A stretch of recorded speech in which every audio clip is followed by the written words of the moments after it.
नमस्कार, मैं प्रिया पांडे आपके साथ। आप देख रहे हैं ओम न्यूज 24। गौर करते हैं आज की खबरों की और कुछ फटाफट अंदाज। स्वच्छ दीपावली शुभ दीपावली थीम के साथ देश भर में हर्षोल्लास के साथ मनाया जा रहा है। दीपावली का पर्व देश का कोना कोना रोशनियों से जगमगा उठा है। दिवाली पर वोकल फॉर लोकल का संदेश भी घर घर गूंज रहा है। लोग अपने देश को आत्मनिर्भर बनाने के लिए देश में ही बने सामानों की कर रहे हैं खरीदारी। राष्ट्रपति द्रौपदी मुर्मू ने देशवासियों को दीपावली की शुभकामनाएं दी हैं। राष्ट्रपति ने कहा है कि दीपावली हर्ष और खुशी का त्योहार है। अपने संदेश में राष्ट्रपति ने कहा कि दीपावली का त्योहार हमारी अंतरात्मा को रोशन करता है और हमें मानवता के कल्याण के प्रति काम करने के लिए प्रेरित करता है। उपराष्ट्रपति जगदीप धनखड़ ने भी दीपावली की शुभकामनाएं दी हैं। उपराष्ट्रपति ने अपने संदेश में कहा है कि अटूट श्रद्धा और खुशियों के साथ मनाई जाने वाली दीपावली अंधकार पर प्रकाश की विजय का प्रतीक है। यह त्योहार लोगों के जीवन में आशा और सदाचार की भावना का संचार करता है। प्रधानमंत्री नरेंद्र मोदी ने भी देशवासियों को शुभकामनाएं दी हैं। सोशल मीडिया मंच एक्स पर अपने संदेश में प्रधानमंत्री ने कहा कि देश के अपने सभी परिवारजनों को दीपावली की ढेरों शुभकामनाएं। केंद्रीय मंत्री नितिन गडकरी ने एक्स पर कहा है कि प्रकाश और खुशियों के महापर्व दीपावली की समस्त देशवासियों को हार्दिक शुभकामनाएं। यह महापर्व संपूर्ण सृष्टि को प्रकाशित करे और सभी के जीवन में सुख, शांति, समृद्धि और खुशियां लाए।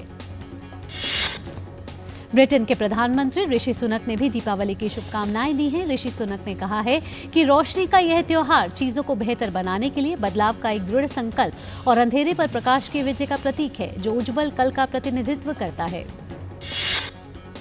रामनगरी अयोध्या में भी दीपोत्सव पर शनिवार को 24 लाख दीप जलाने का विश्व रिकॉर्ड बना है।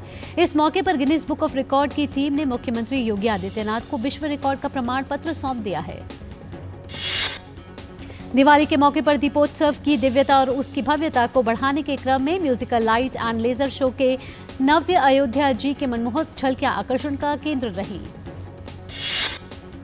रक्षा मंत्री राजनाथ सिंह ने भी दीपावली की शुभकामनाएं देते हुए कहा है कि यह पर्व सभी के जीवन में उन्नति, सुख और समृद्धि लेकर आए, यही ईश्वर से कामना है। भारत का सबसे बड़ा त्योहार दीपावली देश के साथ साथ पूरी दुनिया में धूमधाम से मनाया जाता है। इस त्योहार पर न्यूयॉर्क शहर में भी आधिकारिक छुट्टी घोषित की गई है। दिवाली को आधिकारिक सार्वजनिक स्कूल अवकाश घोषित करने पर न्यूयॉर्क सिटी मेयर कार्यालय के डिप्टी कमिश्नर दिलीप चौहान ने सराहना की है। उन्होंने इस महत्वपूर्ण उपलब्धि के लिए भारतीय और भारतीय अमेरिकी समुदाय को उनके वर्षों के समर्पित वकालत की श्रेय दिया। दीपावली का त्योहार धूमधाम से मनाया जा रहा है। देश की सुरक्षा में तैनात भारतीय जवान भी सीमा पर दीपावली का पर्व मना रहे हैं। जम्मू कश्मीर के राजौरी में जवानों ने दिए जलाकर खुशियों का पर्व मनाया। भारतीय सांस्कृतिक संघ ने श्रीलंका में स्वामी विवेकानंद सांस्कृतिक केंद्र के सहयोग से दिवाली समारोह का आयोजन किया। इस कार्यक्रम में श्रीलंका के पूर्वी प्रांत के गवर्नर सेंथिल थोंडामन भी शरीक हुए। कार्यक्रम में कई सांस्कृतिक प्रस्तुतियां दी गई, जिसने दर्शकों को मंत्रमुग्ध कर दिया। इसके अलावा दिवाली और रामायण की प्रासंगिकता पर भी एक एनिमेशन फिल्म प्रदर्शित की गई। दिवाली के उत्सव के अवसर पर उज्जैन के महाकालेश्वर मंदिर में आज सुबह सुबह आरती की गई। गुजरात के गांधीनगर में दिवाली की पूर्व संध्या पर अक्षरधाम मंदिर को लगभग 10,000 दियों से सजाया गया। गुजरात के राजकोट में दिवाली के अवसर पर रंगोली कार्निवल का भी आयोजन किया गया। वहीं दिवाली के अवसर पर उत्तर प्रदेश में बरेली पुलिस लाइन में 21,000 दिए जलाए गए। दीपावली के अवसर पर मध्य प्रदेश के इंदौर के कलाकार ने 14,000 वर्ग फुट की रंगोली बनाई है। दिवाली के अवसर पर भक्तों ने अमृतसर के स्वर्ण मंदिर में पूजा की और सरोवर में पावन स्नान किया। विदेश मंत्री डॉक्टर एस जयशंकर ब्रिटेन की यात्रा पर हैं। यात्रा के दौरान विदेश मंत्री अपने ब्रिटिश समकक्ष सर जेम्स क्लेवर्ली और अन्य गणमान्य लोगों के साथ मुलाकात करेंगे। विदेश मंत्रालय ने दोनों देशों के रिश्तों को मधुर और प्रगतिशील बताया है। विदेश मंत्री के दौरे से दोनों देशों के बीच मैत्रीपूर्ण संबंधों को नई गति मिलेगी। उम्मीद है कि विदेश मंत्री के इस दौरे के दौरान ब्रिटिश प्रधानमंत्री ऋषि सुनक की अगले कुछ महीनों में होने वाली संभावित भारत यात्रा के संबंध में तैयारियों पर चर्चा की जाएगी। भारतीय नौसेना और बांग्लादेश की नौसेना के बीच चौथा द्विपक्षीय अभ्यास बोंगो सागर 23 और दोनों देशों की नौसेनाओं की समन्वित गश्त का 5वां अभ्यास कोरपेट विशाखापट्टनम में आयोजित किया गया।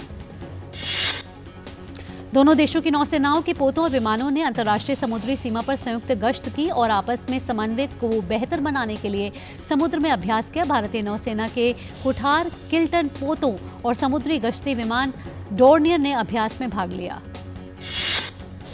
द्विपक्षीय अभ्यासों और समन्वित गश्त से दोनों देशों की नौसेनाओं के बीच आपसी समझ और सहयोग मजबूत हुआ है। भारतीय वायुसेना का एक दस्ता 13 से 17 नवंबर तक दुबई में होने वाले द्विवार्षिक एयर शो में भाग लेने के लिए दुबई के अल मक्तूम अंतर्राष्ट्रीय हवाई अड्डे पर उतरा है। IAF दस्ते में 2 स्वदेशी प्लेटफॉर्म हल्का लड़ाकू विमान LCA तेजस और अत्याधुनिक हल्के हेलीकॉप्टर ALH ध्रुव शामिल हैं। एयर शो के दौरान तेजस स्थैतिक और हवाई प्रदर्शन दोनों का हिस्सा होगा। सारंग हेलीकॉप्टर प्रदर्शन टीम अपने एरोबैटिक्स शो का प्रदर्शन करेगी। 2021 संस्करण में भी भाग लेने के बाद तेजस और सारंग प्रदर्शन टीमों के लिए दुबई एयर शो में भीड़ को मंत्रमुग्ध करने का यह लगातार दूसरा अवसर है। IAF दस्ते का प्रदर्शन उसके C-17 ग्लोब मास्टर 3 परिवहन विमान द्वारा किया जा रहा है। टीमें सबसे पहले 13 नवंबर 2023 को उद्घाटन समारोह में प्रदर्शन करेंगे और उसके बाद दुनिया की अन्य प्रमुख हवाई प्रदर्शन टीमों के साथ हवाई क्षेत्र को साझा करेंगे। यह तेजस और ध्रुव जैसे स्वदेशी प्लेटफॉर्मों की भागीदारी के माध्यम से भारतीय विमानन उद्योग द्वारा की गई तीव्र प्रगति को प्रदर्शित करने का भी एक अवसर है। राजधानी दिल्ली में बारिश की वजह से भले ही प्रदूषण में थोड़ी कमी आई है, लेकिन वायु गुणवत्ता अभी भी खराब श्रेणी में बरकरार है। केंद्रीय प्रदूषण नियंत्रण बोर्ड के अनुसार दिल्ली में आज वायु गुणवत्ता सूचकांक 200 के आसपास दर्ज किया गया, जो खराब श्रेणी में आता है। लोगों ने कहा है कि प्रदूषण से थोड़ी राहत तो मिली है, लेकिन अभी भी कई दिक्कतों का सामना करना पड़ रहा है। दिल्ली नगर निगम ने राजधानी में प्रदूषण फैलाने वाले के खिलाफ कड़ी कार्रवाई करते हुए लगभग 1200 लोगों का चालान किया है। इसके अलावा उल्लंघनकर्ताओं पर 1 करोड़ 72 लाख रुपए का जुर्माना भी लगाया गया है।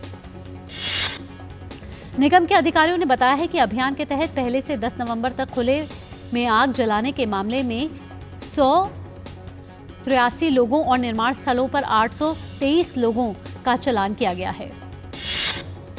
इसके अलावा दिल्ली के अलग अलग इलाकों से 887 तंदूर भी हटाए गए हैं। राजधानी में प्रदूषण को नियंत्रित करने के लिए नगर निगम ने विशेष अभियान चलाया हुआ है। प्रदूषण संबंधी ग्रैब 4 नियमों के बीच अधिकारियों द्वारा राष्ट्रीय राजधानी दिल्ली में प्रवेश करने वाले वाहनों की लगातार जांच की जा रही है। बीती रात हरियाणा के रेवाड़ी में NH8 पर रालियावास के पास नैपकिन बनाने वाली कंपनी में आग लग गई। हादसे में कोई हताहत या घायल नहीं हुआ है।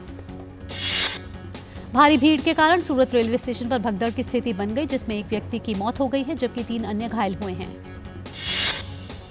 हरियाणा के सोनीपत जिले में GT रोड किनारे बसी एक सोसाइटी की 8वीं मंजिल पर आग लग गई। दमकल विभाग के कर्मचारी दूसरे टावरों से होते हुए उस फ्लोर पर पहुंचे और आग में फंसे परिवार को बचाया।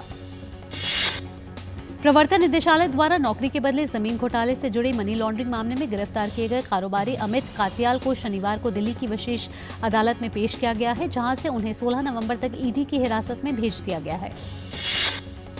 अमित कात्याल राष्ट्रीय जनता दल प्रमुख लालू प्रसाद यादव और उनके बेटे तेजस्वी यादव के सहयोगी बताए जा रहे हैं। जम्मू कश्मीर पुलिस ने कहा है कि डल झील में भीषण आग में कई हाउस बोट जल जाने से 3 लोगों की मौत हो गई है, जबकि 8 लोगों को बचाया गया है। गोवा में आज दीपावली के उपलक्ष्य में पणजी के नरकासुर के पुतले का दहन किया गया। केंद्रीय वाणिज्य और उद्योग मंत्री पीयूष गोयल भारत प्रशांत आर्थिक संरचना और एशिया प्रशांत आर्थिक सहयोग के विभिन्न आधिकारिक कार्यक्रमों में भाग लेने के लिए 13 से 16 नवंबर तक अमेरिका के सैन फ्रांसिस्को का दौरा करेंगे। पीयूष गोयल दोनों देशों के बीच आर्थिक और वाणिज्यिक संबंध साझेदारी को और सुदृढ़ बनाने के लिए यात्रा के दौरान प्रतिष्ठित व्यापारी व्यक्ति, प्रमुख शिक्षाविदों, अमेरिकी अधिकारियों और उद्योग जगत की अग्रणी शख्सियतों के साथ बातचीत भी करेंगे। वाणिज्य और उद्योग मंत्री 13 से 14 नवंबर तक तीसरी व्यक्तिगत IPEF मंत्रिलीय बैठक में भाग लेंगे, जिसमें वार्ता की प्रगति पर महत्वपूर्ण ताजा जानकारी प्राप्त होने की संभावना है। गोयल IPEF मंत्रालय बैठक के अवसर पर अमेरिकी वाणिज्य सचिव USTR और अन्य IPEF भागीदार देशों के मंत्रियों के साथ द्विपक्षीय बैठक भी करेंगे। घरेलू तार विनिर्माता कंपनी उषा मार्टिन ने सऊदी अरब में अपनी अनुषंगी की सहायक इकाई का गठन किया है। इस इकाई का गठन संयुक्त उद्यम जेवी कंपनी के रूप में किया गया है। उषा मार्टिन ने शेयर बाजार को 2 की दी सूचना में बताया है कि Brunton wire ropes industrial company limited तार और संबंधित उत्पादों का वितरण, विनिर्माण और बिक्री करेगा। छुट्टियों वाले छोटे कारोबारी सप्ताह में शेयर बाजार की चाल घरेलू मुद्रास्फीति के आंकड़ों, वैश्विक रुझानों और विदेशी निवेशकों के रुख से तय होगी। विश्लेषकों ने यह जानकारी दी है कि बाजार मंगलवार को दिवाली बली प्रतिबद्धता के अवसर पर बंद रहेंगे। Realty firm Shriram properties limited की बिक्री बुकिंग चालू वित्त वर्ष की दूसरी तिमाही में 40% बढ़कर 608 करोड़ रुपए हो गई है। कंपनी ने बताया कि आवासीय परियोजनाओं की मांग बेहतर रहने के चलते उसकी बिक्री बेहतर रही। ऑनलाइन साइटों द्वारा दी जाने वाली भारी छूट, हाल ही के बारिश संबंधी आपदाओं और सेब के कम उत्पादन के कारण यहां दिवाली से पहले वस्तुओं की बिक्री में 30 से 40% की कमी आई है। व्यापार मंडल शिमला के अध्यक्ष हरजीत कुमार मोंगा ने कहा है कि पारंपरिक वस्तुओं से जुड़े दुकानदार सबसे अधिक प्रभावित हैं, क्योंकि लोग आधुनिक वस्तुओं की ओर रुख कर रहे हैं।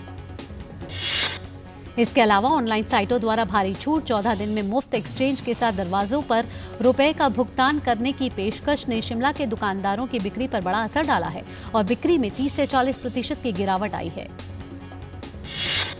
आयकर अपीलीय न्यायाधिकरण ITAT के निर्धारण वर्ष 2004 से 2005 के लिए BBC world India private limited से संबंधित स्थानांतरण मूल्य निर्धारण मामले में राजस्व विभाग की अपील को खारिज कर दिया है। शेयर बाजार BSE का चालू वित्त वर्ष की दूसरी तिमाही में शुद्ध लाभ 4 गुना होकर 118 करोड़ रुपए हो गया है। BSE के बीते वित्त वर्ष की समान तिमाही में शुद्ध लाभ 29.4 करोड़ रुपए रहा था। गूगल अब AI की दुनिया में भी अपने पैर मजबूत करने की तैयारी में है। गूगल चैटबॉट स्टार्टअप Character.ai में करोड़ों डॉलर का निवेश करने की योजना पर काम कर रही है। ये स्टार्टअप मॉडल्स को प्रशिक्षित करने और यूजर्स की मांग को पूरा करने के लिए पूंजी जुटाना चाहता है। सार्वजनिक क्षेत्र की तेल और प्राकृतिक गैस निगम ONGC ने बताया है कि चालू वित्त वर्ष की सितंबर तिमाही में उसका शुद्ध लाभ 20% घट गया। तेल एवं प्राकृतिक गैस निगम लिमिटेड ने बताया है कि तेल की कीमतों और उत्पादन में गिरावट के कारण ही उसके मुनाफे में गिरावट आई है। अक्टूबर में यात्री वाहनों की अभी की सबसे बेहतरीन बिक्री रही है। अक्टूबर में खुदरा बिक्री सालाना आधार पर 16% बढ़कर 3,89,714 इकाई रही। सड़क परिवहन और राजमार्ग मंत्रालय ने पैदल चलने वालों और साइकिल चालकों से टक्कर की आशंका को कम करने के लिए 4 पहिया वाहनों, यात्री और वाणिज्यिक वाहनों की कुछ श्रेणियों में विनिर्माण के समय ही मूविंग ऑफ इंफॉर्मेशन सिस्टम लगाने का प्रस्ताव दिया है। यह प्रणाली टक्कर की स्थिति में समय रहते ही चेतावनी देगी। मंत्रालय ने इस संबंध में एक मसौदे में MOIS के लिए वाहन उद्योगों के लिए मानक तय किए हैं। इसे सार्वजनिक परामर्श के बाद अधिसूचित किया जाएगा।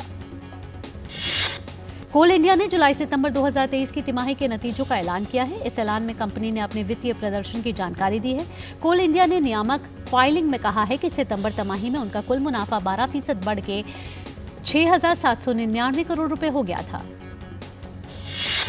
Manipal education and medical group के चेयरमैन रंजन पई ने बायजूस की सब्सिडरी कंपनी आकाश एजुकेशन सर्विसेज लिमिटेड में डेविडसन कैंपनर का मौजूद डेट इन्वेस्टमेंट खरीदा है।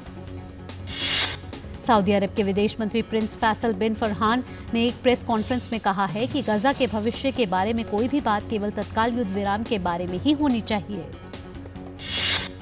गजा पर संयुक्त इस्लामी अरब शिखर सम्मेलन में बोलते हुए बिन फरहान ने कहा कि युद्ध विराम की मांग अरब और मुस्लिम देशों की एकीकृत स्थिति है। उन्होंने कहा कि उनके पास युद्ध विराम की ओर आगे बढ़ने के लिए आवश्यक मत उपलब्ध है।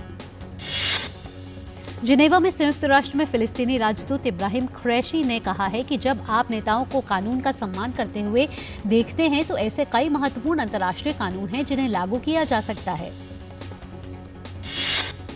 पाकिस्तान के टांग जिले में एक पुलिस वैन पर आतंकवादियों ने हमला किया, जिससे कम से कम एक पुलिस अधिकारी की मौत हो गई है और 2 अन्य घायल हुए हैं। पाकिस्तान की सरकार ने उन वैध अफगान शरणार्थियों को वापस भेजने के फैसले को 31 दिसंबर तक स्थगित कर दिया, जिनके निवास संबंधी दस्तावेज की अवधि इस साल समाप्त हो रही है।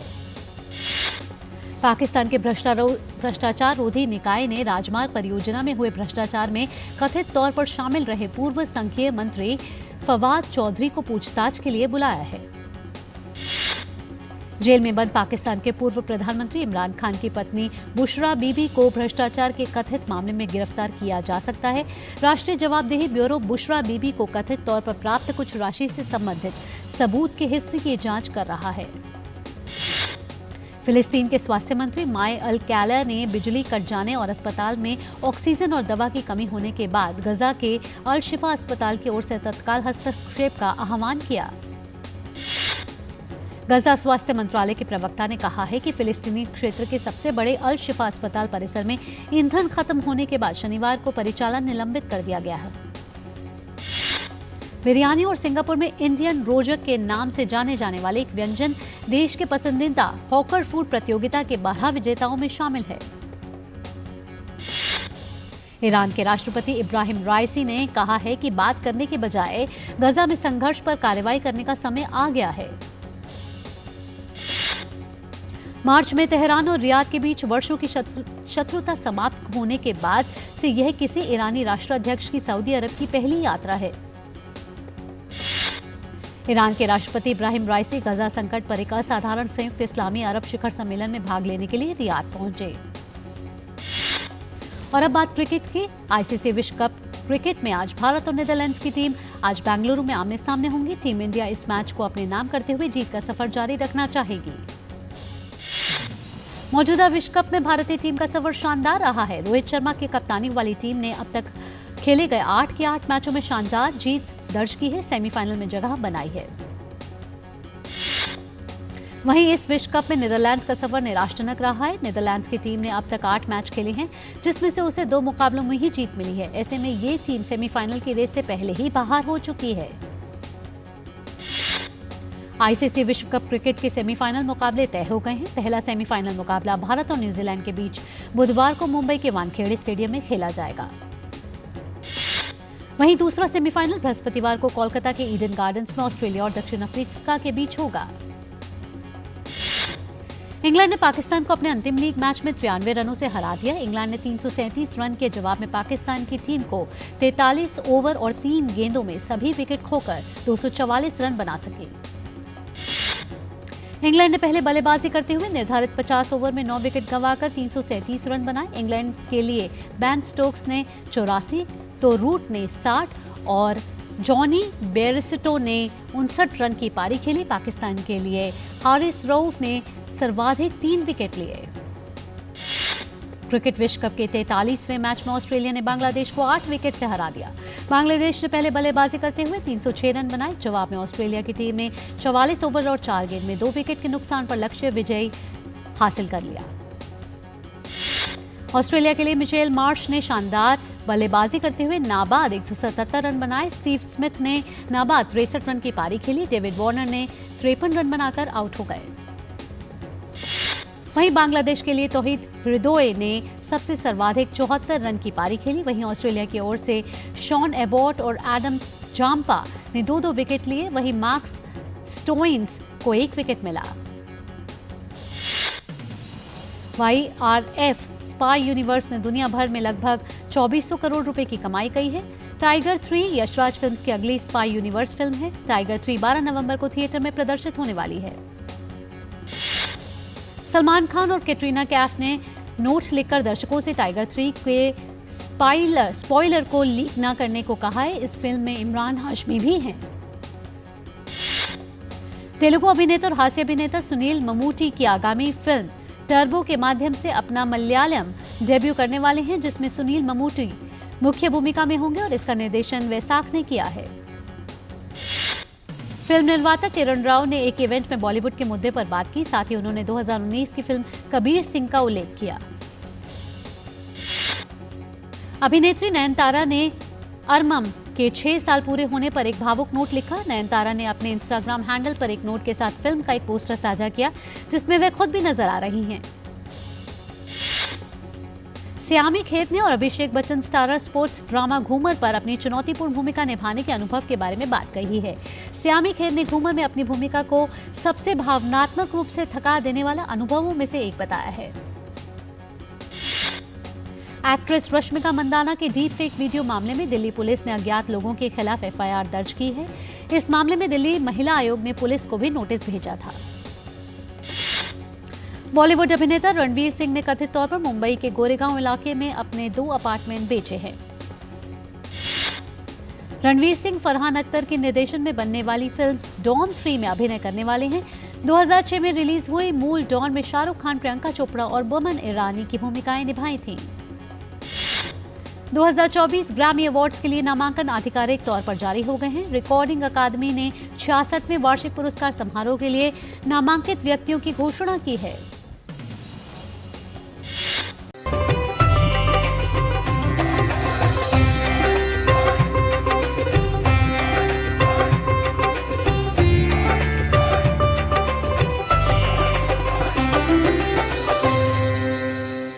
रामाराम टेलीकम्युनिकेशन की तरफ से दीपावली व भैया दूज की हार्दिक बधाई एवं शुभकामनाएं।